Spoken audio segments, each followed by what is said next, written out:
بسم الله الرحمن الرحيم الحمد لله الذي أنزل على عبده الكتاب ولم يجعل له عوجا قيما لينذر بأسا شديدا من لدنه ويبشر المؤمنين الذين يعملون الصالحات أن لهم أجرا حسنا ماكثين فيه أبدا وينذر الذين قالوا اتخذ الله ولدا ما لهم به من علم ولا لآبائهم كبرت كلمة تخرج من أفواههم إن يقولون إلا كذبا فلعلك باخع نفسك على آثارهم إن لم يؤمنوا بهذا الحديث أسفا إنا جعلنا ما على الأرض زينة لها لنبلوهم أيهم أحسن عملا وإنا لجاعلون ما عليها صعيدا جرزا أم حسبت أن أصحاب الكهف والرقيم كانوا من آياتنا عجبا إذ أوى الفتية إلى الكهف فقالوا ربنا آتنا من لدنك رحمة وهيئ لنا من أمرنا رشدا فضربنا على آذانهم في الكهف سنين عددا ثم بعثناهم لنعلم أي الحزبين أحصى لما لبثوا أمدا نحن نقص عليك نبأهم بالحق إنهم فتية آمنوا بربهم وزدناهم هدى وربطنا على قلوبهم إذ قاموا فقالوا ربنا رب السماوات والأرض لن ندعو من دونه إلها لقد قلنا إذا شططا هؤلاء قومنا اتخذوا من دونه آلهة لولا يأتون عليهم بسلطان بين فمن أظلم ممن افترى على الله كذبا وإذ اعتزلتموهم وما يعبدون إلا الله فأووا إلى الكهف ينشر لكم ربكم من رحمته ويهيئ لكم من أمركم مرفقا وترى الشمس إذا طلعت تزاور عن كهفهم ذات اليمين وإذا غربت تقرضهم ذات الشمال وهم في فجوة منه ذلك من آيات الله من يهد الله فهو المهتد ومن يضلل فلن تجد له وليا مرشدا وتحسبهم أيقاظا وهم رقود ونقلبهم ذات اليمين وذات الشمال وكلبهم باسط ذراعيه بالوصيد لو اطلعت عليهم لوليت منهم فرارا ولملئت منهم رعبا وكذلك بعثناهم ليتساءلوا بينهم قال قائل منهم كم لبثتم قالوا لبثنا يوما أو بعض يوم قالوا ربكم أعلم بما لبثتم فابعثوا أحدكم بورقكم هذه إلى المدينة فلينظر أيها أزكى طعاما فليأتكم برزق منه وليتلطف ولا يشعرن بكم أحدا إنهم إن يظهروا عليكم يرجموكم أو يعيدوكم في ملتهم ولن تفلحوا إذا أبدا وكذلك أعثرنا عليهم ليعلموا أن وعد الله حق وأن الساعة لا ريب فيها إذ يتنازعون بينهم أمرهم فقالوا ابنوا عليهم بنيانا ربهم أعلم بهم قال الذين غلبوا على أمرهم لنتخذن عليهم مسجدا سيقولون 3 رابعهم كلبهم ويقولون 5 سادسهم كلبهم رجما بالغيب ويقولون 7 وثامنهم كلبهم قل ربي أعلم بعدتهم ما يعلمهم إلا قليل فلا تمار فيهم إلا مراء ظاهرا ولا تستفت فيهم منهم أحدا ولا تقولن لشيء إني فاعل ذلك غدا إلا أن يشاء الله واذكر ربك إذا نسيت وقل عسى أن يهديني ربي لأقرب من هذا رشدا ولبثوا في كهفهم 300 سنين وازدادوا 9 قل الله أعلم بما لبثوا له غيب السماوات والأرض أبصر به وأسمع ما لهم من دونه من ولي ولا يشرك في حكمه أحدا واتل ما أوحي إليك من كتاب ربك لا مبدل لكلماته ولن تجد من دونه ملتحدا واصبر نفسك مع الذين يدعون ربهم بالغداة والعشي يريدون وجهه ولا تعد عيناك عنهم تريد زينة الحياة الدنيا ولا تطع من أغفلنا قلبه عن ذكرنا واتبع هواه وكان أمره فرطا وقل الحق من ربكم فمن شاء فليؤمن ومن شاء فليكفر إنا أعتدنا للظالمين نارا أحاط بهم سرادقها وإن يستغيثوا يغاثوا بماء كالمهل يشوي الوجوه بئس الشراب وساءت مرتفقا إن الذين آمنوا وعملوا الصالحات إنا لا نضيع أجر من أحسن عملا أولئك لهم جنات عدن تجري من تحتهم الأنهار يحلون فيها من أساور من ذهب ويلبسون ثيابا خضرا من سندس واستبرق متكئين فيها على الأرائك نعم الثواب وحسنت مرتفقا واضرب لهم مثلا الرجلين جعلنا لأحدهما جنتين من أعناب وحففناهما بنخل وجعلنا بينهما زرعا كلتا الجنتين آتت أكلها ولم تظلم منه شيئا وفجرنا خلالهما نهرا وكان له ثمر فقال لصاحبه وهو يحاوره أنا أكثر منك مالا وأعز نفرا ودخل جنته وهو ظالم لنفسه قال ما أظن أن تبيد هذه أبدا وما أظن الساعة قائمة ولئن رددت إلى ربي لأجدن خيرا منها منقلبا قال له صاحبه وهو يحاوره أكفرت بالذي خلقك من تراب ثم من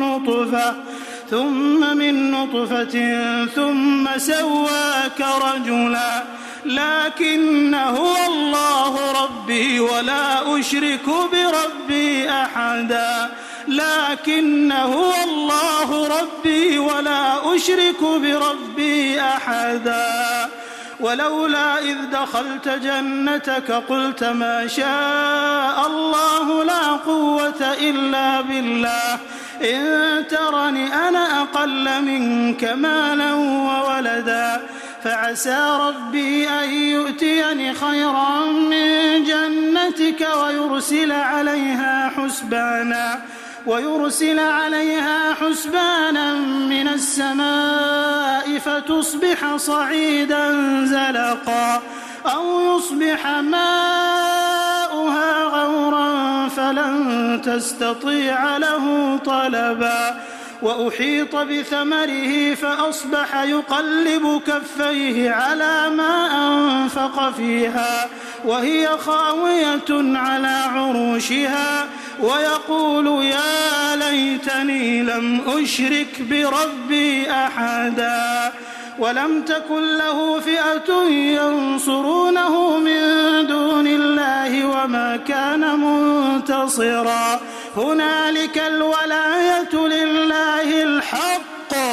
هو خير ثوابا وخير عقبا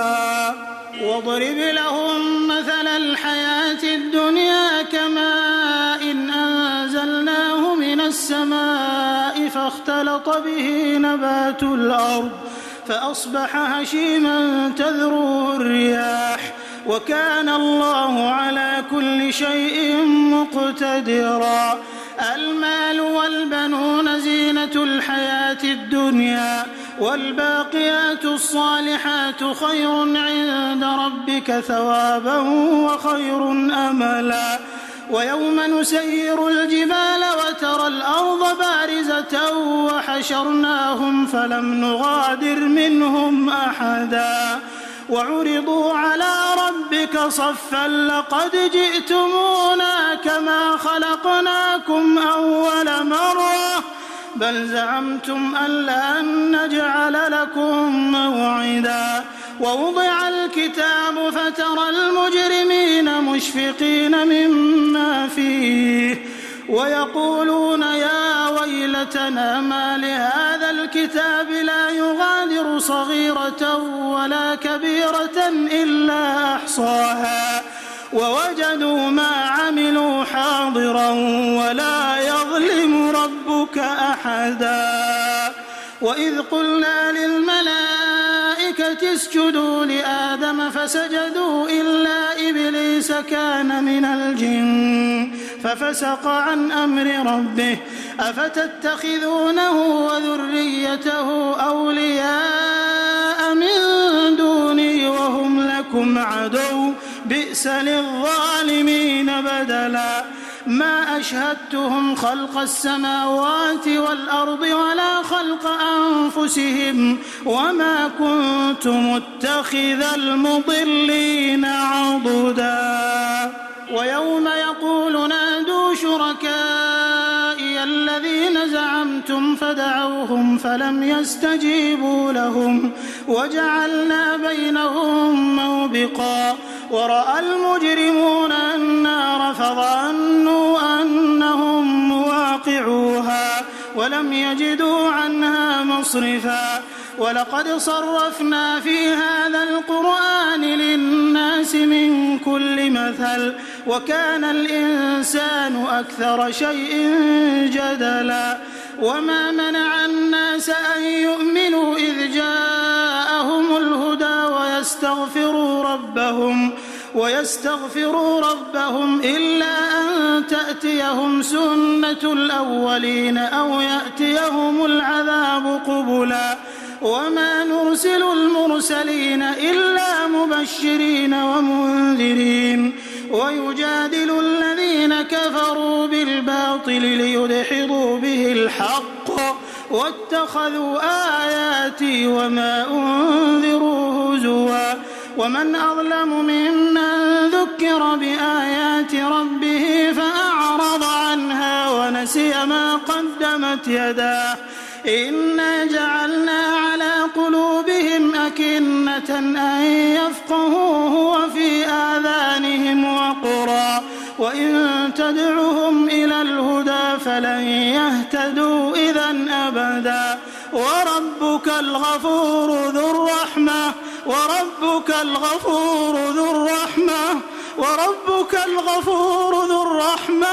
لو يؤاخذهم بما كسبوا لعجل لهم العذاب بل لهم موعد لن يجدوا من دونه موئلا وتلك القرى أهلكناهم لما ظلموا وجعلنا لمهلكهم موعدا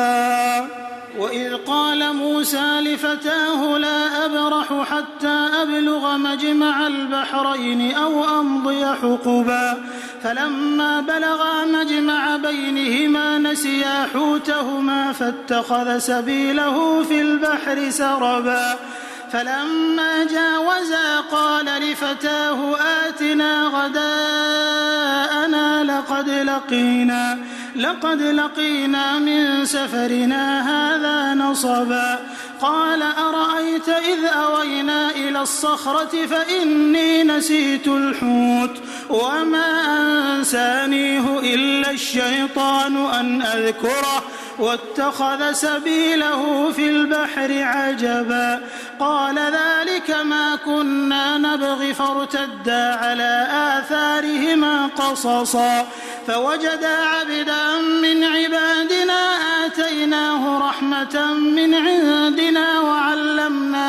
وعلمناه من لدنا علما قال له موسى هل أتبعك على أن تعلمني مما علمت رشدا قال إنك لن تستطيع معي صبرا وكيف تصبر على ما لم تحط به خبرا قال ستجدني إن شاء الله صابرا ولا أعصي لك أمرا قال فإن اتبعتني فلا تسألني عن شيء حتى أحدث لك منه ذكرا فانطلقا حتى إذا ركبا في السفينة خرقها قال أخرقتها لتغرق أهلها لقد جئت شيئا إمرا قال ألم أقل إنك لن تستطيع معي صبرا قال لا تؤاخذني بما نسيت ولا ترهقني من أمري عسرا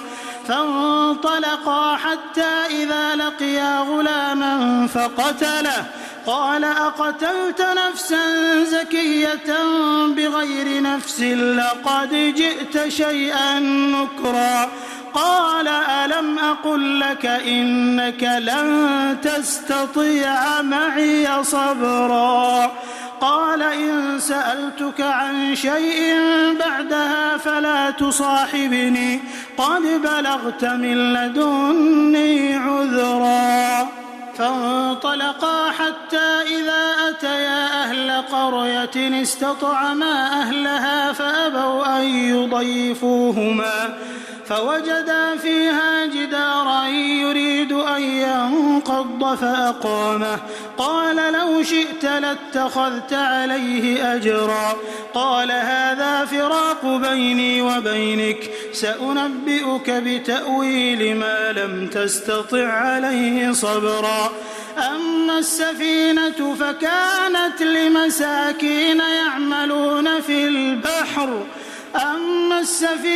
فكانت لمساكين يعملون في البحر فأردت أن أعيبها وكان وراءهم ملك يأخذ كل سفينة غصبا وأما الغلام فكان أبواه مؤمنين فخشينا أن يرهقهما طغيانا وكفرا فأردنا أن يبدلهما ربهما خيرا منه زكاة وأقرب رحما وأما الجدار فكان لغلامين يتيمين في المدينة وكان تحته كنز لهما وكان أبوهما صالحا فأراد ربك أن يبلغا أشدهما ويستخرجا كنزهما رحمة من ربك وما فعلته عن أمري ذلك تأويل ما لم تسطع عليه صبرا ويسألونك عن ذي القرنين قل سأتلو عليكم منه ذكرا إنا مكنا له في الأرض وآتيناه من كل شيء سببا فأتبع سببا حتى إذا بلغ مغرب الشمس وجدها تغرب في عين حمئة ووجد عندها قوما قلنا يا ذا القرنين إما أن تعذب وإما أن تتخذ فيهم حسنا قال أما من ظلم فسوف نعذبه ثم يرد إلى ربه فيعذبه عذابا نكرا وأما من آمن وعمل صالحا فله جزاء الحسنى وسنقول له من أمرنا يسرا ثم أتبع سببا حتى إذا بلغ مطلع الشمس وجدها تطلع على قوم لم نجعل لهم من دونها سترا كذلك وقد أحطنا بما لديه خبرا ثم أتبع سببا حتى إذا بلغ بين السدين وجد من دونهما قوما لا يكادون يفقهون قولا قالوا يا ذا القرنين إن يأجوج ومأجوج مفسدون في الأرض فهل نجعل لك خرجا على أن تجعل بيننا وبينهم سدا قال ما مكني فيه ربي خير فأعينوني بقوة أجعل بينكم وبينهم ردما آتوني زبر الحديد حتى إذا ساوى بين الصدفين قال انفخوا حتى إذا جعله نارا قال آتوني أفرغ عليه قطرا فما استطاعوا أن يظهروه وما استطاعوا له نقبا قال هذا رحمة من ربي فإذا جاء وعد ربي جعله دكا وكان وعد ربي حقا وتركنا بعضهم يومئذ يموج في بعض ونفخ في الصور فجمعناهم جمعا وعرضنا جهنم يومئذ للكافرين عرضا الذين كانت أعينهم في غطاء عن ذكري وكانوا لا يستطيعون سمعا أفحسب الذين كفروا أن يتخذوا عبادي من دوني أولياء إنا أعتدنا جهنم للكافرين نزلا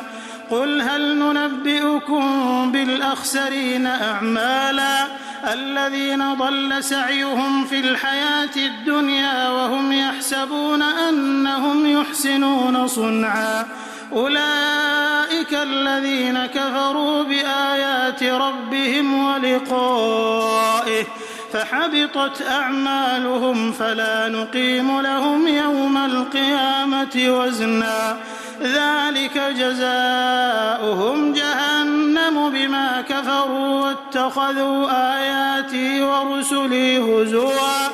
إن الذين آمنوا وعملوا الصالحات كانت لهم جنات الفردوس نزلا خالدين فيها لا يبغون عنها حولا قل لو كان البحر مدادا لكلمات ربي لنفد البحر قبل أن تنفد كلمات ربي ولو جئنا بمثله مددا قل إنما أنا بشر مثلكم يوحى إلي أنما إلهكم إله واحد فمن كان يرجو لقاء ربه فليعمل عملا صالحا ولا يشرك بعبادة ربه أحدا.